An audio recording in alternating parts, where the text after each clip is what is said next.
السلام علیکم ویورز، کیا حال ہے آپ کا؟ امید ہے آپ سب خیریت سے ہوں گے۔ ویورز، میں نے سوچا کہ کیوں نہ میں آج آپ کو گینیتھیا کے بارے میں بتاؤں کہ گینیتھیا کیا ہے، اس کی کیا امپورٹنس ہے۔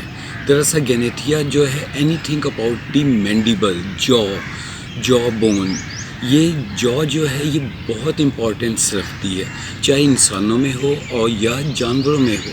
اصل میں جو ہے انسانوں میں جب ہم دیکھتے ہیں تو اس کی امپورٹنس کمیونیکیشن پہ ہے۔ جب ہم بولتے ہیں تو اس کے اوپر ریسٹ ہماری کرتی ہے ہماری ٹنگ۔ یہ جو ٹنگ ہے، زبان ہے، یہ اس سے سپورٹ دیتی ہے۔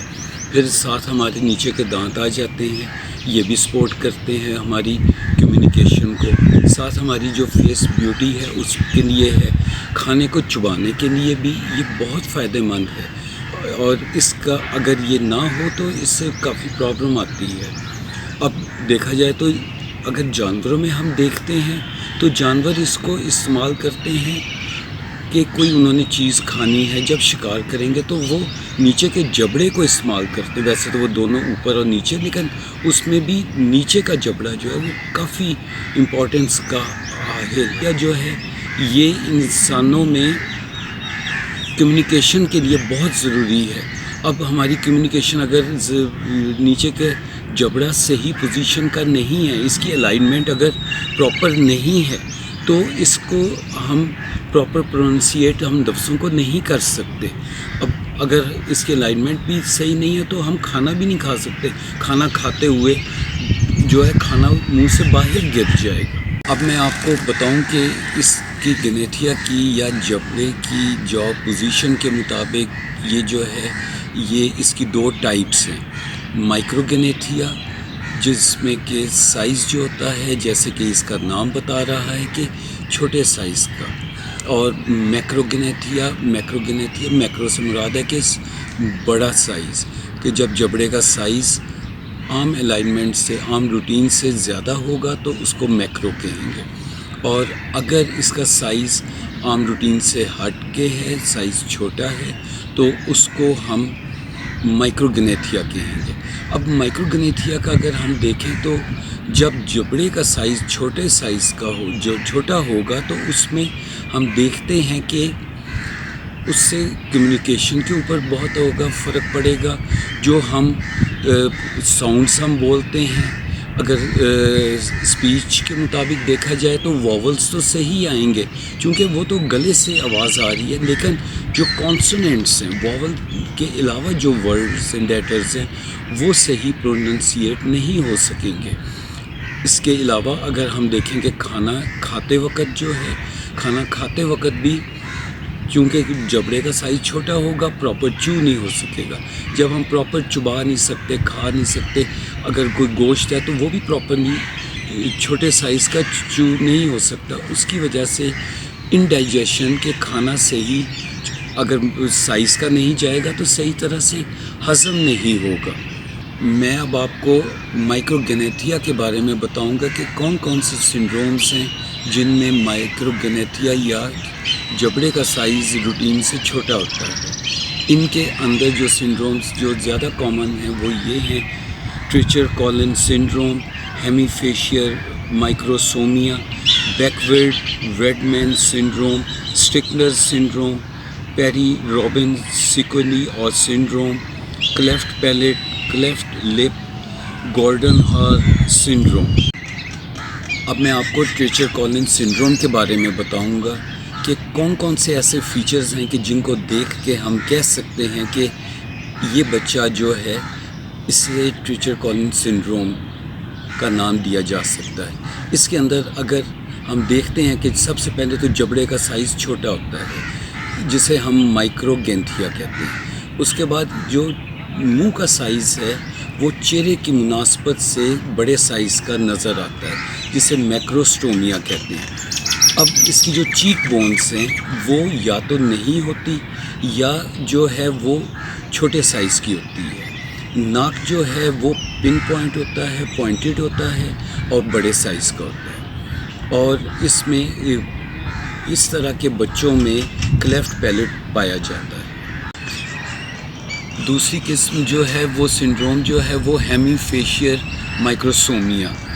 اس سنڈروم میں دیکھا گیا ہے کہ جیسے کہ اس کے نام کی مناسبت سے ہے کہ چہرے کا ایک سائڈ جو ہے دوسری سائڈ سے مختلف ہوتی ہے. یا تو وہ سائڈ پوری طرح سے ڈیولپ نہیں ہوئی ہوتی، یا وہ سائڈ جو ہے افیکٹڈ سائڈ جو ہے وہ چھوٹے سائز کی ہوتی ہے. اس کے اندر چیک بونز جو ہیں وہ بھی چھوٹے سائز کی ہے. اس میں سکن ٹیگز پائے جاتے ہیں. اور ایک اور فیچر جو کہ بہت ہے کامن ہے وہ یہ ہے کہ اس میں فیشیل پالسی پائی جاتی ہے. Goldenhar syndrome. اس سنڈروم میں چہرے کی ہڈیوں کی نشو و نما یا گروتھ اب نارمل ہوتی ہے، جس کی وجہ سے کان، ناک اور سافٹ پیلیٹ، لپس اور جبڑے کی ہڈیاں روٹین سے چھوٹے سائز کی ہوتی ہیں. Beckwith Wiedemann syndrome. اس سنڈروم میں پیدائش کے وقت سے ہی بچے کا سائز روٹین کے بچوں کے سائز سے بڑا ہوتا ہے، ٹالر ہوتا ہے. اور اس میں جب دیکھیں تو جو جبڑے کا سائز ہے وہ چھوٹا ہے، لیکن زبان کا سائز بڑا ہوتا ہے، اسی لیے زبان جو ہے وہ منہ سے باہر نکلی ہوتی ہے. اور دوسرے جو ہیں آرگنز اور باڈی آرگنز پلس سٹرکچرز جو ہیں وہ کافی بڑے سائز کے ہوتے ہیں. بچوں میں تالو اور ہونٹ کٹا ہوتا ہے. یہ تالو اور ہونٹ زیادہ تر دائیں طرف ہوتا ہے، لیکن یہ بائیں طرف بھی پایا جاتا ہے، لیکن یہ کامنلی ہم دائیں طرف دیکھتے ہیں. اور اس طرح کے جو کٹا ہوا ہونٹ اور کٹا ہوا تالو کے بچوں میں اکثر دیکھا گیا ہے کہ جبڑے کا سائز چھوٹا ہوتا ہے. اس کٹے ہوئے تالو اور ہونٹ کو ہم سٹیپ بائی سٹیپ کر کے اس کی سرجری کرتے ہیں. اور یہ سٹیپ بائی سٹیپ جو سرجری ہے یہ 6 ماہ سے لے کر ہم 8 سال کی عمر تک کرتے ہیں. اسٹکلر سنڈروم. اس سنڈروم میں دیکھا گیا ہے کہ جو بچے ہیں ایک تو وہ چھوٹے سائز کے ہوتے ہیں، اور ان کا جو جبڑے کا سائز ہے وہ بھی ایک جیسا نہیں ہوتا. اوپر کا جبڑا نیچے کے جبڑے میں پراپر فٹ نہیں ہوتا. اس کی وجہ سے دیکھنے میں آیا ہے کہ وہ پراپرلی کھانا نہیں کھا سکتے اور انہیں کھانا کھاتے ہوئے بہت دشواری پیش آتی ہے. اگر کانوں کا دیکھا جائے تو کانوں میں بھی ان کو سننے میں کافی دشواری پیش آتی ہے، کیونکہ کانوں کے اندر کی ہڈیاں وہ صحیح طرح سے پراپر سائز کی نہیں ہوتی ہے، اور ان کا سائز عام روٹین سے چھوٹا سائز ہوتا ہے. پیری رابن سنڈروم. یہ ایک ایسا سنڈروم ہے جو بہت ریئر ہے، عام روٹین پہ دیکھنے میں نہیں آتا، اور یہ پیدائش پہ بچوں میں پایا جاتا ہے، جسے کہ ہم کانجینیٹل برتھ ڈیفیکٹ بھی کہتے ہیں. اس میں دیکھا گیا ہے کہ زبان جو ہے وہ گلے میں گر جاتی ہے، اور اس گرنے کی وجہ سے بچہ جب سانس لیتا ہے تو اس سے سانس میں رکاوٹ پیش آتی ہے. اس رکاوٹ کو دور کرنے کے لیے امیجیٹ تو یہ ہوتا ہے کہ ہم بچے کو بائیں طرف کروٹ کے بال لٹائیں یا دائیں طرف کروٹ کے بال لٹائیں.